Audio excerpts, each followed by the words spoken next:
Vamos a comenzar una serie de pláticas con motivo al inicio de los 150 días de intensa oración organizado por Mater Fátima, Misión Mundial Mater Fátima, al cual Frisidim adhiere, como siempre, para trabajar juntos. Esta campaña ha comenzado el día 16 de julio con actividades para los niños.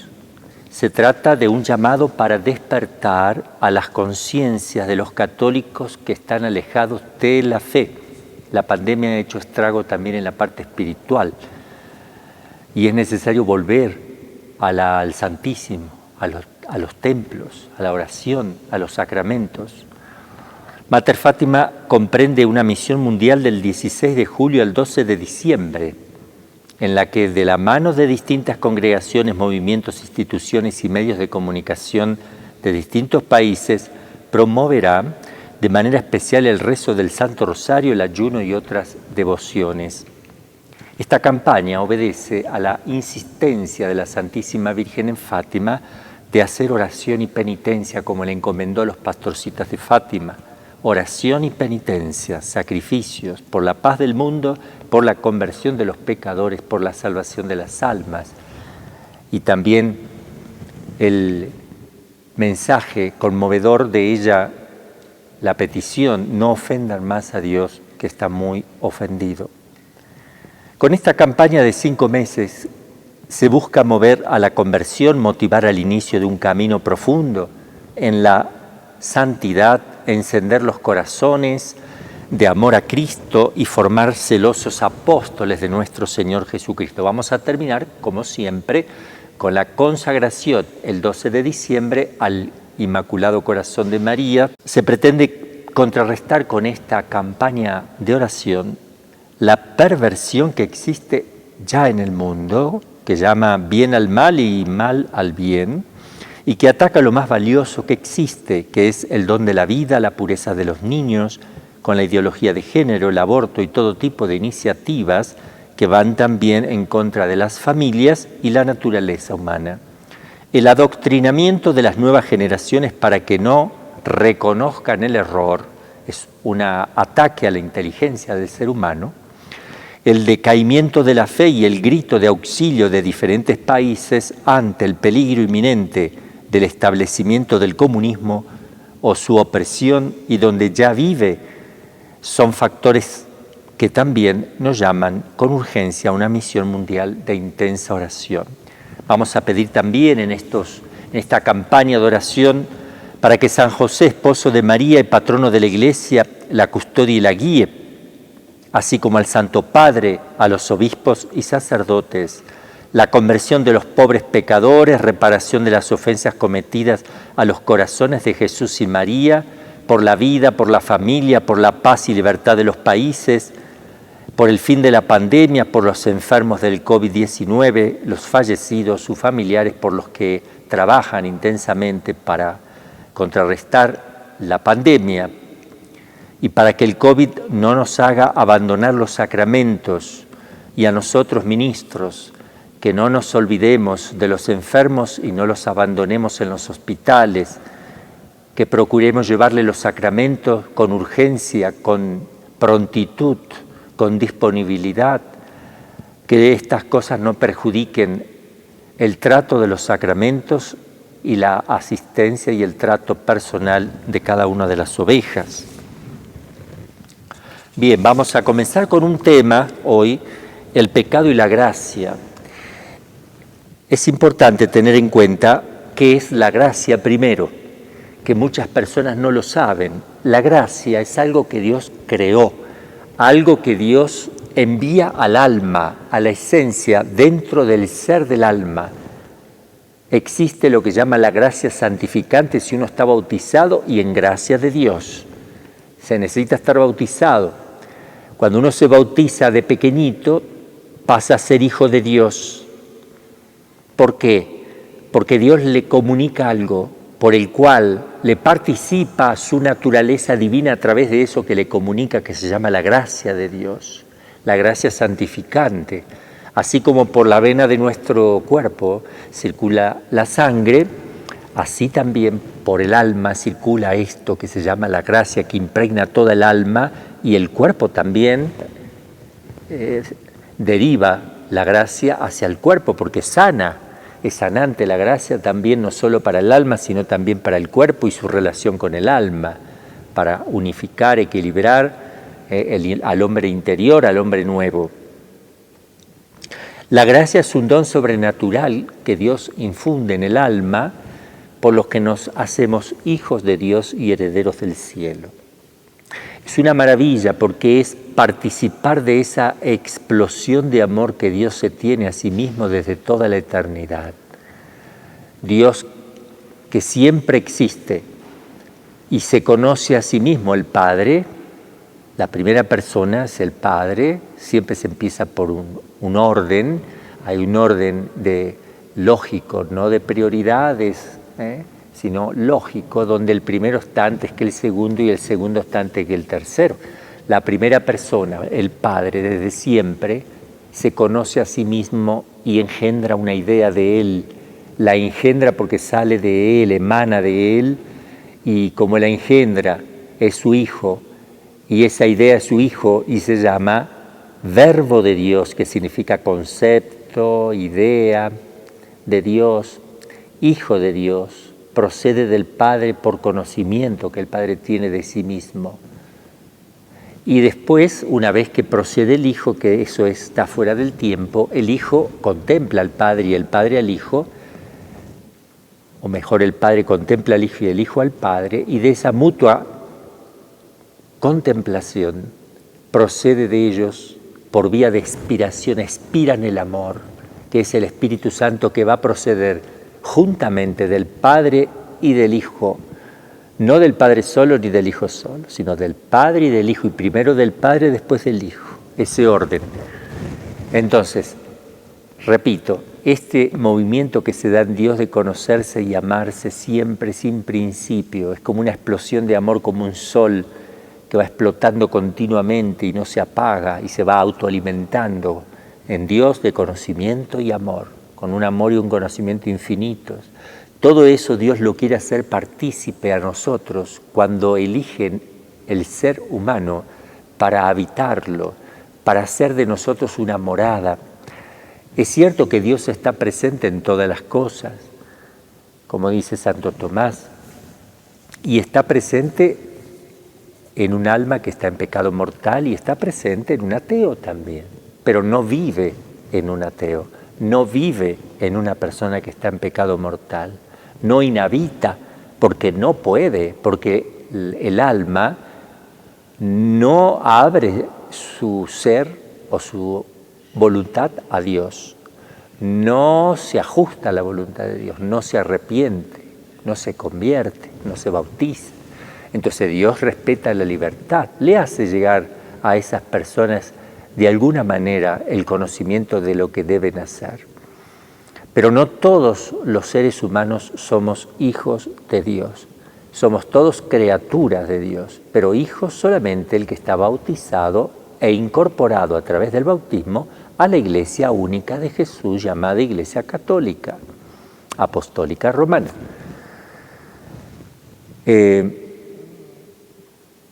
Es importante esto porque yo no le puedo, no es que nosotros tenemos una fraternidad universal, no, eso es de la masonería.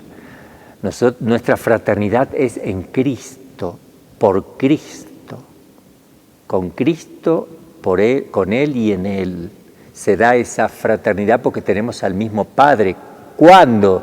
Cuando aceptamos el bautismo y nos incorporamos a la Iglesia de Dios, somos hijos y por tanto Él es Padre. Porque somos hijos, Él es auténticamente nuestro Padre, porque nos participa de su naturaleza divina. Hoy día está todo confundido esto. En cambio, la masonería habla de la fraternidad universal sin ningún fundamento de nada, porque no se tiene al mismo Dios, porque no están en gracia de Dios. Es un invento, queda bonito, digamos, pero no es real.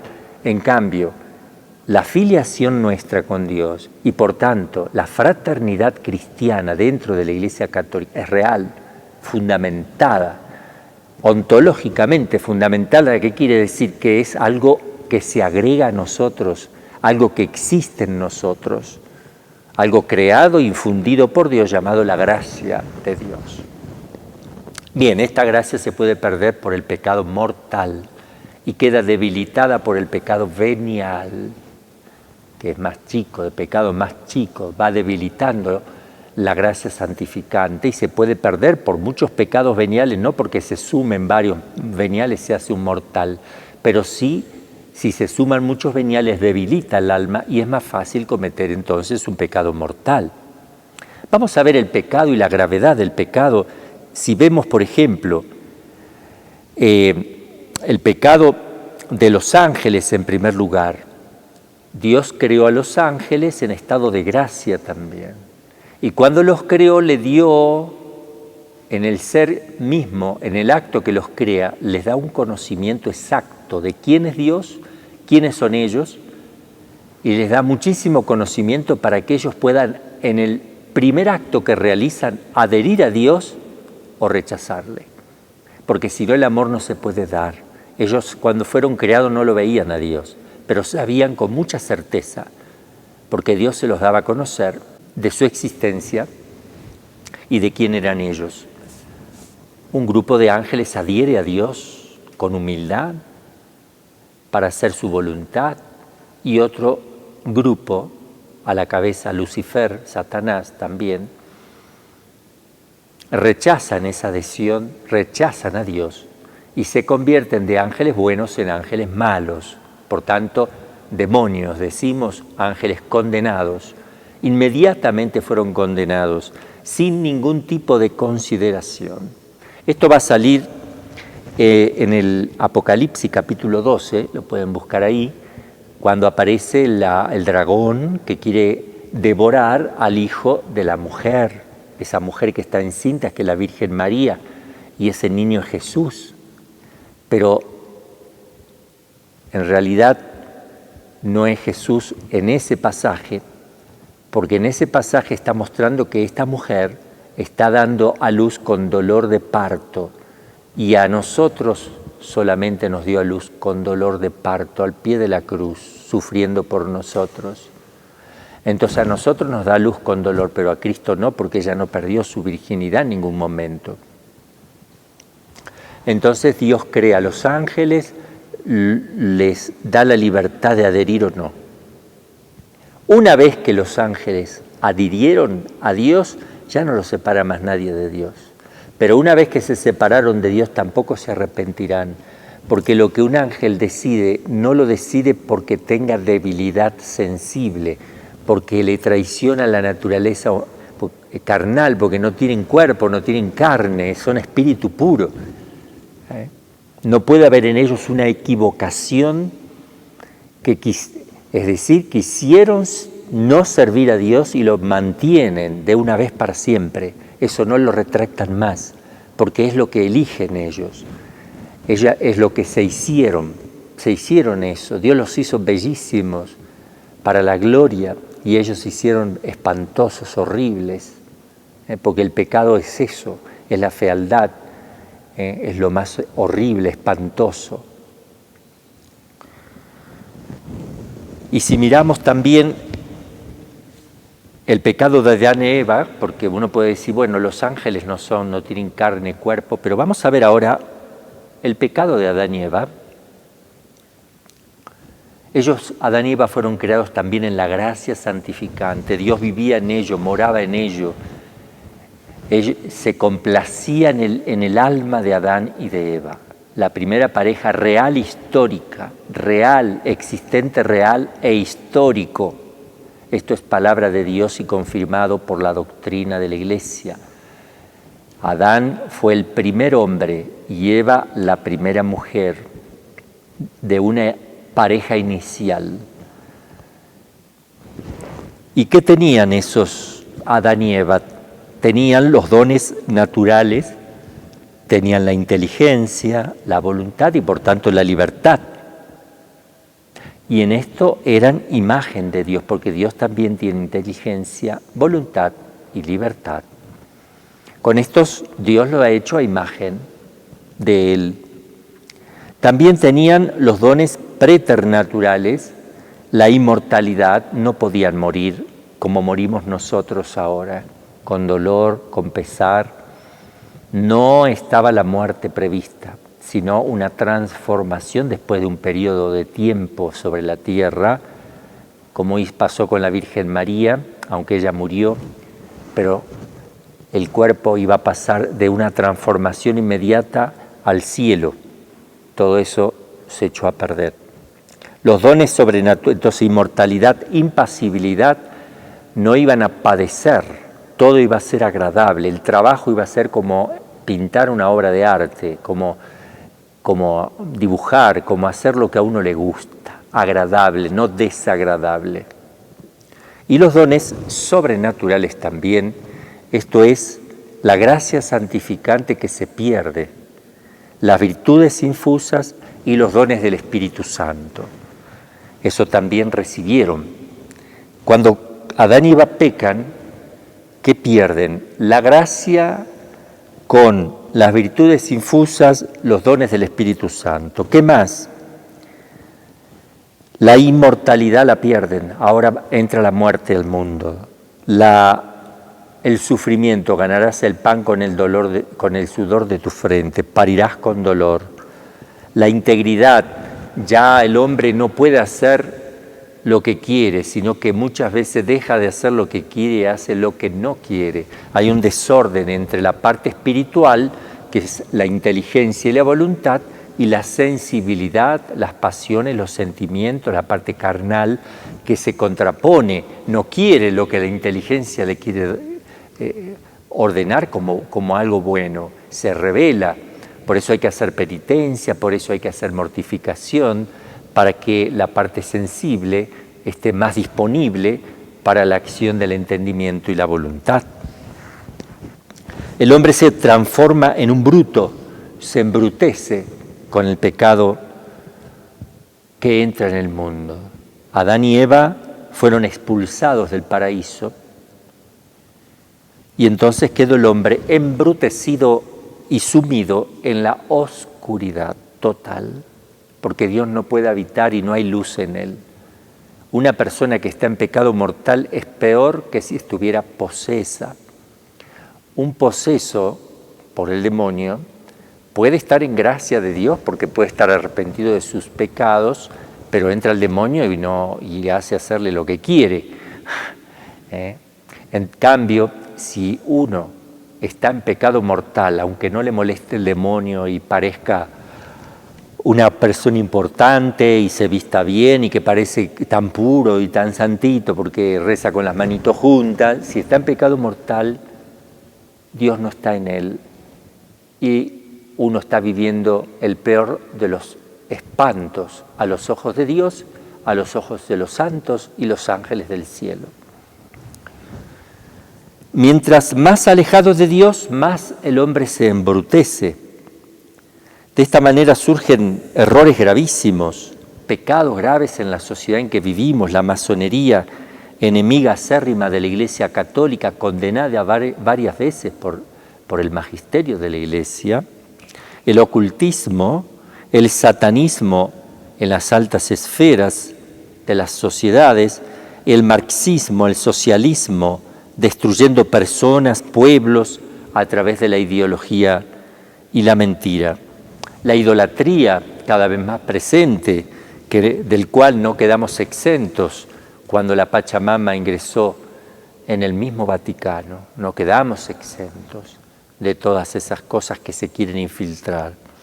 La lujuria, la zoofilia, la pedofilia, la homosexualidad, el masoquismo, la sodomía, la LGTB, ideología de género, el aborto, la eutanasia, la droga, el alcoholismo, la mutilación, deformación del cuerpo, perforaciones del cuerpo, maltrato al cuerpo, con imágenes esotéricas, pintadas, con cosas satánicas, con cosas oscuras, donde el ser humano está deformando esa imagen de Dios, imagen y semejanza, y está toqueteando a su modo, a su arbitrio, su cuerpo, que es templo del Espíritu Santo, lo está afeando, el consumismo, la esclavitud electrónica, la mutilación, la deformación, el consumismo material, el consumismo mediático, otros de los pecados, el egoísmo, la sensualidad, la egolatría, el aislamiento, la autosuficiencia, el orgullo, la avaricia, la depravación, la mentira, la estafa, la coima, el robo, el hedonismo, el abuso de poder, dentro y fuera de la iglesia, pero también dentro de la iglesia, sacrilegios, profanaciones, maltratos a las cosas santas, ornamentos sucios, vasos sagrados descuidados en las sacristías, partículas en la sacristía, en los armarios, purificadores tirados, no lavados correctamente, los manteles sucios, los altares sucios, flores secas, sagrarios abandonados, iglesias sucias, sillas rotas, manchadas, donde hablan dentro del templo, donde comen dentro del templo, golosinas, toman agua, se visten mal. Y todo esto entra también en las instituciones sagradas, en los seminarios, en los conventos, en las iglesias, en las curias, en los obispados, en las sedes santas. Siempre ha sido así en la historia, pero más que nunca en estos tiempos.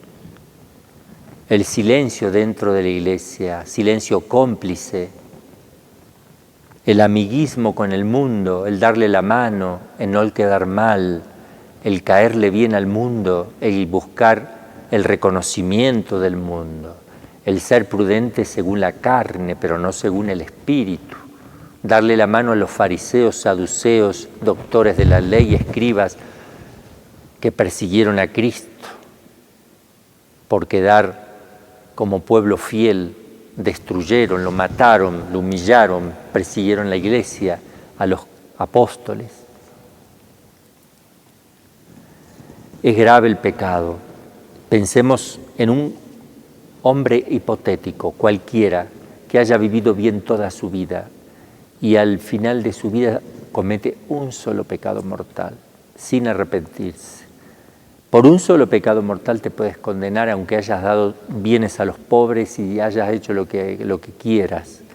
Si mueres en un pecado mortal no tienes la puerta abierta, esa es la teoría. Y es así, no puede salvarse quien muere en pecado mortal. Bueno, entonces piensa ahora en tu pecado, yo pensaré en el mío. Existe el cielo, un lugar donde estamos llamados a ir, pero si estamos en pecado mortal es imposible entrar en el cielo. Es incompatible el pecado mortal con el cielo. La existencia del purgatorio para los que murieron en gracia de Dios, pero no purificaron todos sus pecados. Y la existencia también del infierno, que la Virgen María de Fátima le mostró a los pastorcitos, y mostró cómo se iban al infierno tanta cantidad de gente, porque no había quien rezara por ellos, porque no había quien hiciera penitencia y oración. Por eso les invitamos en esta campaña a hacer penitencia y oración, a vivir en estado de gracia, a confesarse con frecuencia, a rechazar el mundo, el pecado y todo lo que se nos presenta contrario a Cristo. Es una batalla tremenda. Quien no lo ve así es porque no entiende nada. Es una batalla contra los espíritus del mal, es una batalla de todos los días, en pequeñas y grandes cosas. Vamos a pedirle a la Virgen María, la Madre de Dios, al Inmaculado Corazón, que adelante su triunfo, que pronto venga con su triunfo sobre el mundo, para que Cristo reine, para que triunfe la misericordia de Cristo sobre el mal, sobre el pecado, y venga así un tiempo de paz. Que así sea.